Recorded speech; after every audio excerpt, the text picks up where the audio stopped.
Alright, the Pokemon Scarlet and Violet website has updated with the full details about the DLC, so that is what we're going to be breaking down. If you enjoy it, don't forget to leave a like, share with your friends, and comment your thoughts down below. So this first page is effectively a recap of the Pokemon Presents. We're going to be getting some DLC, there's going to be some stories. The school trip will take you to the land of Kitakami, where we'll be joining an outdoor study opportunity held jointly between another school, and then the Indigo Disc, you'll be traveling to the Blueberry Academy, a sister school of your own academy, as an exchange student, and then we get to meet new Pokemon and people, and it's gonna be a thing. Fall 2023, Winter 2023 for Part 1, Part 2, subject to change, details, things. Let's actually see what's gonna be going on, starting off with the new Pokemon. So we actually have the names and the art of the Pokemon. You could have gotten this information immediately after the Pokemon Presents on the press website. It's rough, boys. Give yourself a minute to prepare for what we're about to get into. Alright, so we have Ogerpon and we have Terapagos. Terapagos being the interesting one because everyone wants to know what's up with terastallization and how that ties into the third legendary Pokemon. Got a bit of a tease in the Pokemon Scarlet and Violet book, but it feels weird because it's going to be a part of Part 2, and all the new Pokemon revealed so far are legendaries. So the Teal Mask has Ogerpon, which has a fearsome mask, and then Terapagos has a resplendent, glittering aura. And the last couple of generations have really set up the gimmick tying into the third legendary Pokemon with Necrozma, with Eternatus. So, like, is this it? But it's not, like, a main part of the story? Is this kind of a debate? Is there something larger here? Or is this the thing that actually controls terastallization or inspired it for the region, and it's just going to be that obvious? I don't know. But now we get into the other Pokemon that were revealed.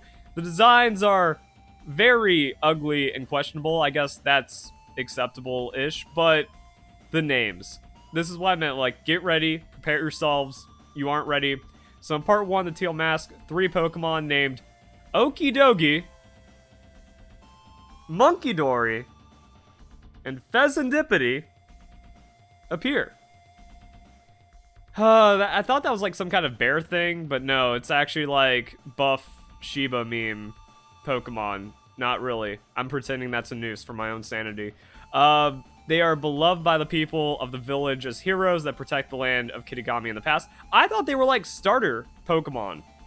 And I thought maybe they were wearing like some kind of special clothing because of the theme going on. But no, that's just what the Pokemon look like. And they're legendaries. So it's not like we're having like a new kind of fresh adventure. And then that's when you realize, oh, this is just DLC focusing around legendaries, exactly like Pokemon Sword and Shield, split into 2 parts. Man, why didn't they just bring back Kalos? Like, be more obvious. I was about to say, I would say be more obvious, but they didn't bring any creativity with how the DLC is exactly like Pokemon Sword and Shield. So yeah, stone statues were made in their likeness. That's shown in the trailer. And then there's also masks in the celebration with the festival and stuff. And it tracks. It also kind of like shows a kid chasing after Ogerpon with these 3 Pokemon. So yeah, and then Pokemon will be returning. So here it just kind of says like, yeah, there's going to be some Pokemon, much like we saw with Pokemon Sword and Shield. But on the press website, it says how many. So in Part 1 and 2, players will be able to encounter over 230 familiar Pokemon that have been found in other regions, but not in Pokemon Scarlet and Violet. So my thought was like, okay, how does that compare to the Pokemon Sword and Shield DLC? Because the deck's Pokemon Sword and Shield pretty big, then adding a few hundred Pokemon. So we had 109 Pokemon exclusive to the Isle of Armor, with 101 Pokemon in the Isle of Armor that were also found in the main game. So yeah, you can't just have like a large region with only 109 Pokemon. It's not going to feel that diverse, so as you can see, more Pokemon splashed in. And then what about the Crown Tundra? 74! Exclusive to the Crown Tundra, and tons of them were legendaries, and then just a lot of other one that appeared in the Isle of Armor or the rest of Galar. And yeah, as you played through it, or if you just look back on the Crown Tundra, not a lot of new Pokemon, so total of 119 old Pokemon were made available, 66 of which appeared in the Crown Tundra Pokedex.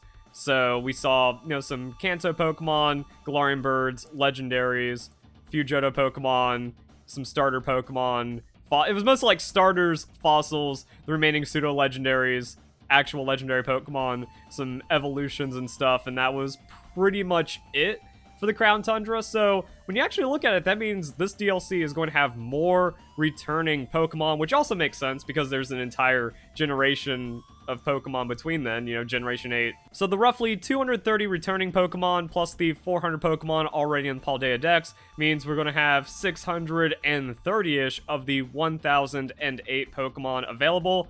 That's still a few hundred missing, but you actually get into a decent amount of representation. Also going to kind of like tie into the regions and stuff like that, as we can see with some of the Pokemon.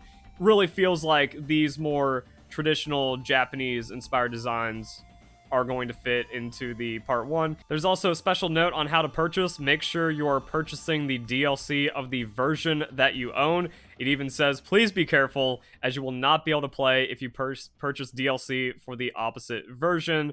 And then now, much like what we saw with the Isle of Armor, Crown Tundra, little DLC note in the menu for Pokemon Sword and Shield, that's what we have for Pokemon Scarlet and Violet. Then some DLC bonuses.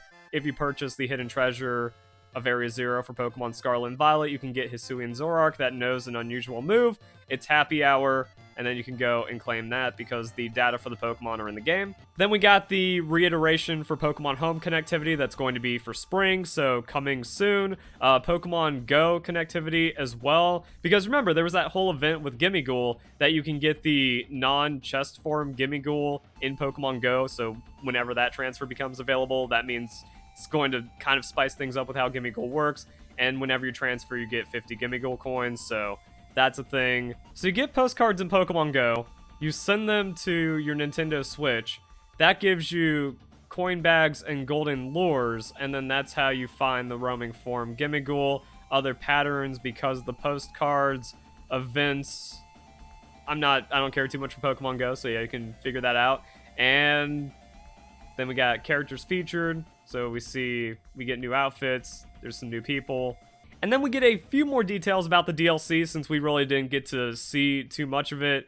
It's a place of tranquil, natural expanses featuring rice paddies and apple orchards. So, I mean, it's gonna probably look pretty cool. We just didn't get a lot to kind of feel like we're going to be going to that area. I feel like it was a lot more immersive for the Pokemon Sword and Shield DLC when we first saw the Isle of Armor and the Crown Tundra. So that's a thing, and new and different experience compared to the Paldea region. Then there's a festival, folk tales, story, fun stuff like that. It says that the school is mostly underwater and has an emphasis on Pokemon battling, so maybe this is where we're finally going to see the return of some kind of Pokemon battle facility, how that interacts. Like, it looks cool, and I'm looking forward to this just so we can actually have like a better place to have battles in, because Pokemon Sword and Shield with the Battle Stadium was awesome. The Battle Stadium in Pokemon Scarlet and Violet, underwhelming. The schoolyard isn't that great and doesn't bring the hype.